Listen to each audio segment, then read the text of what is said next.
अब त्यो चाहिँ यस्तो छ, अब अझै पनि 1.5 वर्ष छ। अब मैले गरेको कामहरू होइन, यहाँको जनतालाई चाहिँ चित्त बुझ्यो, यो मान्छेले गर्यो, फेरि पनि एकचोटि तपाईँ दोहोऱ्याउनु पर्छ भन्यो भने म दोहोऱ्याउन पनि तयार छु।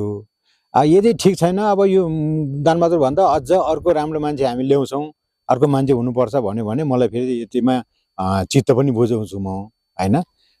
त्यस्तै छ।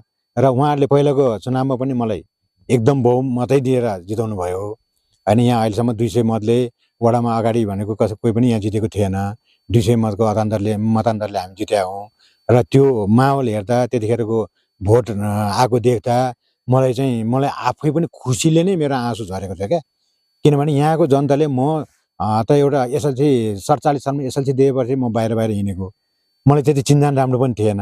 तैपनि म माथि किन यत्रो विश्वास भयो त, विश्वास गर्यो त यो जनताले, किन मलाई यत्रो भोट दियो त भनेर मलाई चाहिँ एकदम त्यो खुसीको आँसु पनि झरेको थियो। त्यसले गर्दाखेरि त्यतिखेरै मैले मेरो आत्माले सोचेको थिएँ, मैले यो जनताको अगाडि उहाँहरूकोबाट 1 पैसा खानु पनि हुँदैन होइन। 1 कप चिया नखाएर भने पनि उहाँहरूको चाहिँ कामहरूले चाहिँ मैले निरन्तरता दिनुपर्छ, 5 मिनट पनि रोक्नु हुँदैन भनेर पनि म अहिले तपाईँको प्रायः जस्तो म घरमा गएर हुन्छ कि बाटोमा गएर हुन्छ कि होइन, उहाँहरूको सिफारिसले मैले 5 मिनट पनि रोक्ने गरेको छैन। र उहाँहरूको जुन सेवा सुविधा मबाट पाउने सेवा सुविधालाई चाहिँ म एकदमै निरन्तर दिने हो। र पछि पनि मभन्दा राम्रै जनप्रतिनिधि आएछ भने राम्रो भयो, र भएन भने पनि एउटा सम्झना चाहिँ उहाँहरूले रहिरहोस्। यो दानबहादुरको पालोमा हामीले जतिखेर पनि काम हुन्थ्यो गरिदिन्थ्यो भन्ने एउटा सम्झना होस् भन्ने चाहिँ मेरो चाहना हो।